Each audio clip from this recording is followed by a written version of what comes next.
Shalom.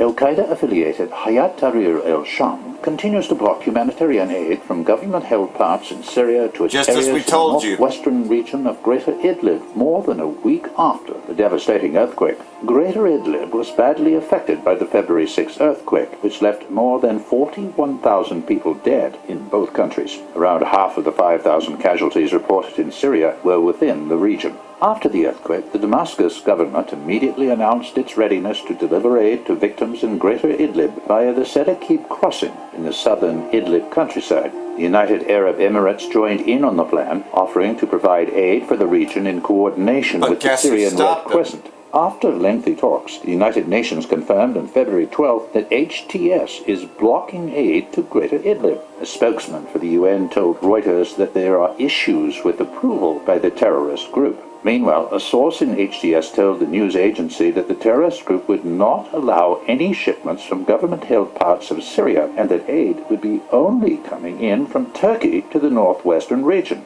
Speaking to The Guardian on February 14th, HTS leader Abu Mohammed el-Julani stressed that any aid to Greater Idlib should only come from Turkey. The terrorist also demanded $10 million in cash for aid efforts. Syrian pro-government activists said that HTS asked for money to allow aid into Greater Idlib from government-held parts. The terrorist group reportedly asked for as much as $10,000 for each aid truck. Faced with an humanitarian disaster in Greater Idlib and HTS blackmail, Damascus struck a deal with the UN on February 13th to open 2 crossings between the region and Turkey for aid. UN Secretary-General Antonio Guterres announced that Syrian President Bashar al-Assad has personally approved the opening of Bab el-Salama and El-Rai crossings in the northern Aleppo countryside for 3 months to facilitate aid. On February 14th, the first UN aid convoy entered northwestern Syria from the Bab el-Salama crossing. The convoy consisted of 11 trucks.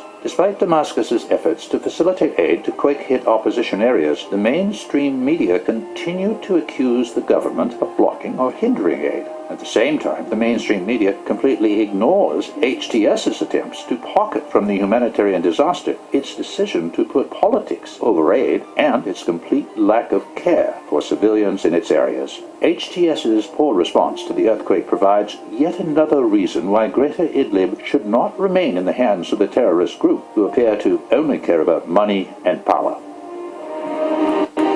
So that's what's really happening there, and we told you here first at Great Millstone. First and foremost, I'd like to give all praise to Yahweh, Ba'ashem, Yahweh Shai, Ba'ashem, Akakadash. Double honors to the elders and apostles of Great Millstone who are teaching the truth and sincerity. And shout out to Yakims out there in the 4 corners of the earth proclaiming this truth. Bracha the Yahweh, Bracha the Yahweh Shai, Ba'ashem, Rakakadash, Brakatum. So, only 9 countries helped Syria. So anybody else, like the U.S. or its allies say that they helped Syria, is bullshit. The only thing they did is try to profit more from the aid. Because U.S. controls Hayat al-Sham and all the other terrorist groups. Lives have been saved in Turkey following recent earthquakes because the country had access to heavy lifting machinery. Experts say many lives were lost in Syria because sanctions prevented the country from having similar equipment.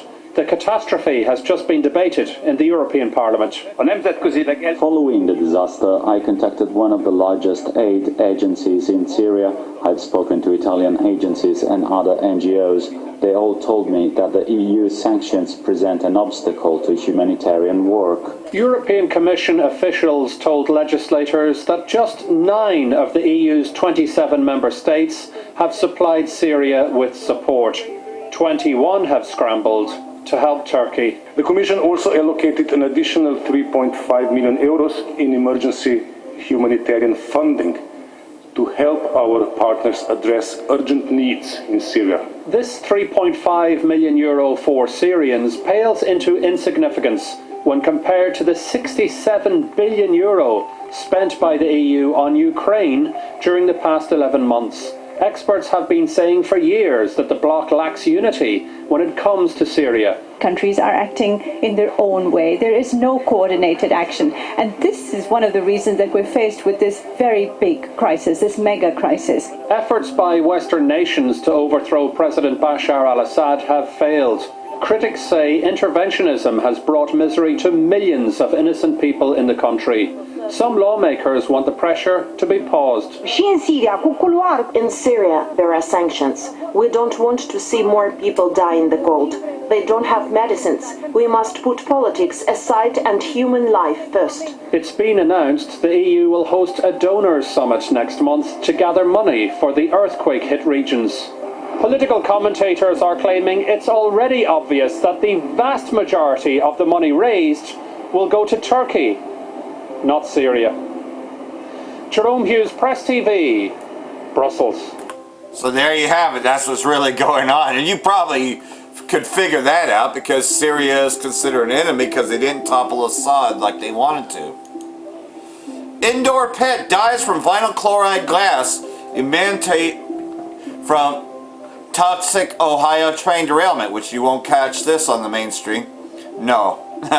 They're too busy. Well, they're paid for by Pfizer, so you may as well just go ahead and say it, that Pfizer owns everything, which is why, you know, certain people have been told to step down after they got exposed. Well, definitely anything like this. You think that these other people that are fucking dumping chemicals ain't covered? Come on. Pittsburgh Veterinary Special Clinic concluded indoor cats' ailments could be due to vinyl chlorine gases. You think? One of many highly toxic chemicals leaked from train derailment. Well, do you think cats get sick for no fucking reason? Heart-wrenching anecdote comes as other animals in vicinity have exhibited symptoms of toxic exposure with mass die-offs also occurring. You saw what happened to the foxes in another video. I mean, this is fucking criminal. But, you know, the criminals are here in Babylon anyways. And they're the ones that are running everything. So we have brought you bunch of child molesters. Dead animals like fish, foxes, and chickens. And now we've learned of a household pet that was inside during the derailment that has passed away. First News reporter Desiree Gosselin spoke with the owner. She joins us live now in the studio with more. Des. Andrea Belden and Zach Kramer have been living with their family in East Palestine. Well, at least they ain't saying unknown causes, unlike other things. Being able to move into their new home, and they were out to dinner when that train derailed in East Palestine. They rushed home to get their relatives and pets to evacuate. Later that night, they noticed that one of their cats, Leo, was sick. When we got here, I noticed that he was having a hard time breathing. It was very fast. It was very labored. His heart rate was up. I thought that he was just having a panic attack. They gave Leo food and water and let him rest, but when they checked on him in the morning, he had not moved all night. They immediately took him to an emergency vet clinic in Pittsburgh. They started to tell me, well, it seems to be run-of-the-mill congestive heart failure. Vets put Leo on medicine to remove fluid around his heart and lungs, but it wasn't working. Blood work tests show his liver enzymes were about 7 times higher than normal. According to documentation from Pittsburgh Veterinary Specialty and Emergency Clinic, who treated Leo, they believe the cat's condition, quote, could be due to vinyl chloride gases, which are known to cause heart, respiratory, and liver issues in humans. They said, well, it must have been vinyl chloride poisoning that exacerbated his heart condition, because they think that he had a genetic heart condition beforehand that was underlying that may not have been triggered without the vinyl chloride. When their vet bills climbed to more than $10,000, Belden and Kramer were forced to put down their cat rather than let it suffer. They asked for emergency aid from Norfolk Southern while the cat was still alive, but they were denied. Norfolk Of course they were. They don't want to fucking pay it because they were paid by the Biden administration. And that was not something that they were going to look at right now or reimburse for right now. But they were going to go ahead and entertain that in the future if I file a damaged property claim. Belden and Kramer tell me that since having put their cat to sleep, they have been contacted by representatives from Norfolk Southern. They hope that anyone else who might have pets who were affected by the train derailment will come forward. Live in the studio, Desiree Gosselin, WKBN 27 First News. So, like everything else, no wonder why they got to put those distractions up there, because that's what's really going on. You know, this was all done deliberate. Russia faces Skynet warfare and new offensive. Literal Terminator warfare taking place right now. So, Russia's moving in with their new offensive. So, let's go ahead and take a look here from the war room. Extremely dramatic battles that are going on. And to give you an idea of how intense this is, again, the satellite photos show the surface and the drone footage of just endless craters from intense, long-term, basically trench warfare that's been going on. And now the Russians are trying to push through those lines that are heavily defended by anti-tank weapons. And of course, anti-tank, anti-personnel weapons being launched from the Ukrainian NATO Air Force that is robot. So the Russians march straight into a robot war where more than half the mass or military forces, they call mass, in the air and on the ground is robot, is non-human. So what you're seeing is literal Terminator Skynet war right now on your screen, with the human forces being absolutely chewed up and blown to bits. And it portends for what is coming in the future. So yeah, that's what's going on, the war against the machines.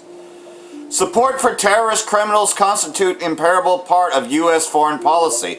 This has come from Iran's foreign ministry spokesman. Iran foreign ministry spokesman has censored support for terrorists and criminals as an integral part of the United States foreign policy, calling upon Washington to put an end to its intervention in the domestic affairs of the Islamic Republic. Well, you know that the least of the flock is the one that's causing all this. And they control Babylon just as well as the Israeli state. So they're never going to end with their conventional warfare. Less than half of Americans support Ukraine military aid, you think? Yeah, when they can't pass a budget? Yeah, it's time. Just 48% of respondents in a new poll AP, which is Associated Press, poll agree with continuing to send weaponry. Only 48%, so that's 52% that don't support the war. Nearly 1 year on the launch of Russia's military offensive, many Americans oppose their government's policy of providing massive military and economic assistance to Kiev. A new poll revealed on Wednesday. Less than half of U.S. adults still agree with sending weapons to Ukraine, with only around 1 in 4 believes Washington should continue to play a major role. Well, like everything else though, when you can't take care of problems back home, how can you take care of problems over there? And that's just critically looking at it. We already know that they're the Nazis. Oh, look, U.S. policy advisor shows off Nazi patch in support of Ukraine, but quickly deletes it. So he's, supporting the Nazis openly. But then, of course, he deleted the post later because, of course, it's going to get backlash. But he says, hey, look what I got.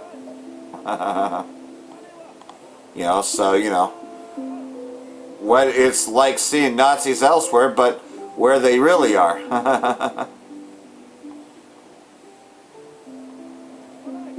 So here we go. To sit here and say Nazis are far right is an intellectual, ideological lie and falsehood. Socialism is an idea of the left. Nazism is socialism. So Nazis are left-wing groups. Let's get it right. I mean, folks, I can sit here and just go through this news all day long. The point is, they were all covering, look at this, Ukraine conflict, child soldiers join the fight. You know those videos you see of the little kids posing with the Nazi flags that the left is celebrating? Yeah, they've been doing that. The neo-Nazi groups, the left-wing neo-Nazi groups in Ukraine have been using children, and the left wing in America celebrates it. See, that's what I'm saying. There is no logic on the left. It's all illogic. They claim Putin is an oppressive dictator and wants to bring back the Soviet Union. Okay, so what is that? So Putin censors free speech? Putin wants communism? That's what the left wing in America does. You should be celebrating that. Nazis want socialism. You celebrate socialism. So all of this stuff you claim to be fighting is your own ideology. Now, you lie about Putin, so that's a different thing, but all this crap is your own ideology. Nazism, socialism, that's a left-wing concept. Communism, oppression, Censoring free speech, that's a left-wing concept. I didn't even get through half the stack of news, folks, but you get the point. Everything you've been told about Ukraine is pretty much a lie. The left wing in America are the true Nazis, the true oppressors, and the true villains. And the sooner we realize that and stand against it, the sooner we can probably save this planet and this country. No, there won't be any saving Babylon. Babylon has been exposed because Esau's been exposed. Uh-oh. Here we go again. Not another spy balloon. Ukraine military shoots down 6 Russian spy balloons. Here we go again. Have the mysterious balloons entered the war zone? According to Ukraine authorities, 6 Russian spy balloons have been shot down over the capital city of Kiev this week. So here we go again. Another spy balloon, but this is from Kiev. So they claim to have shot down some spy balloons. They're making this up as they go along. But hey, you know, they were using video game footage before to show you that they were winning the war against Russia, when it's really quite the opposite. It's hilarious that anybody would actually listen to this. Privacy activists sound alarm on 15-minute cities that could easily allow for climate lockdowns. Pushback against a 15-minute city is just getting shared as more people become aware of them. The ultimate goal of 15-minute cities is total population enslavement. Yeah, with a tracking chip inside of everyone. You know, the mark of the... well, you know what I mean.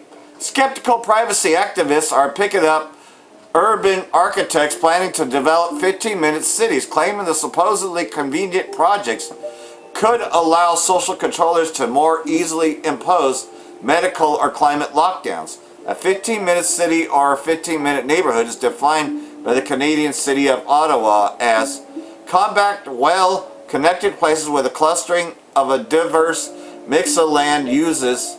This includes a range of household types, shops, services, local access to food, schools, and daycare facilities, employment, green spaces, parks, and pathways. Well, you see the scooters in every city and all that. We're getting close to that. We're getting real close to that. So here's some more stuff. Month or so. How about this one?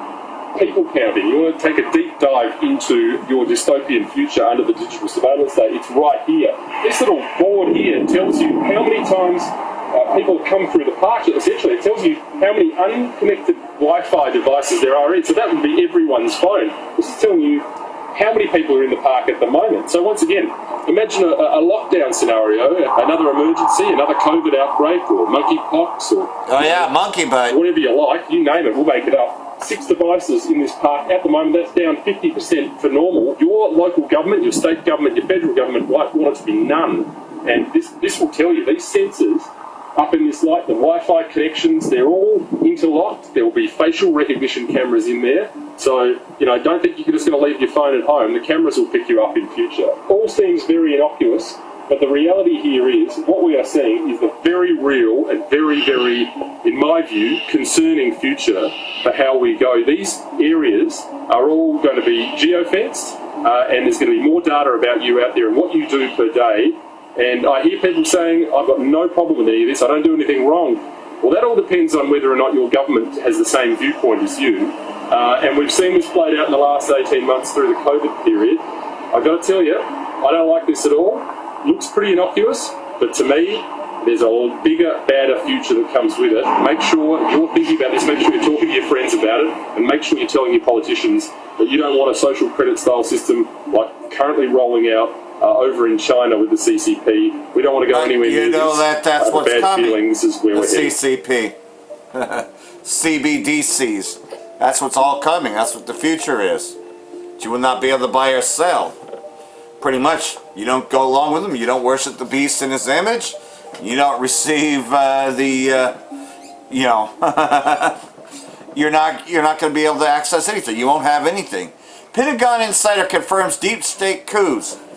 So, basically it's from within, right? So here's the deep state We were able to determine that China has a high-altitude balloon program for intelligence collection that's connected to the People's If you believe Liberation this Army. retard.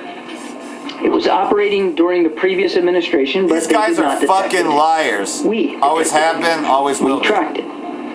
and we have been carefully studying it to learn as much as we can. We know that these PRC surveillance balloons have crossed over dozens of countries on multiple continents around the world, including some of our closest allies and partners.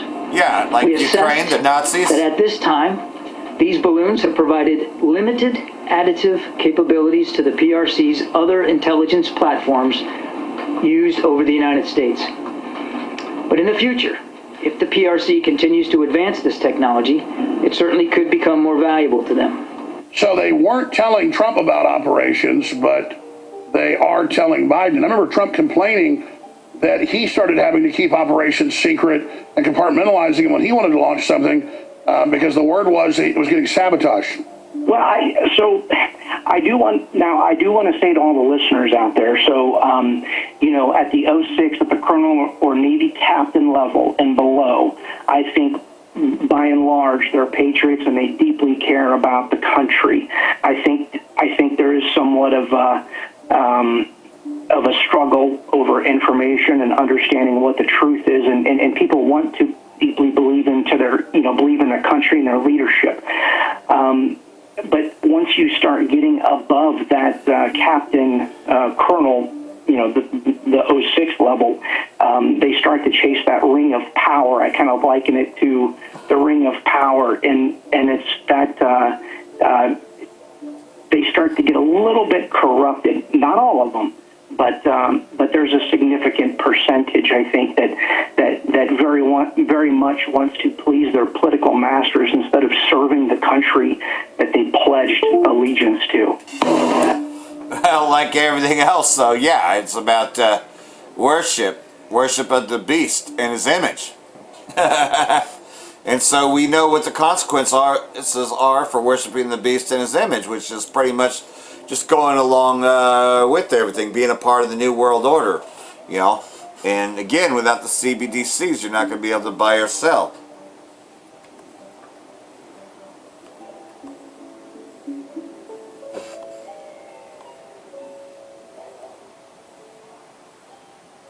Revelation chapter 13, verse 15. And he had power to give life unto the image of the beast, that the image of the beast should both speak and cause that as many would not conform, the image of the beast should be killed.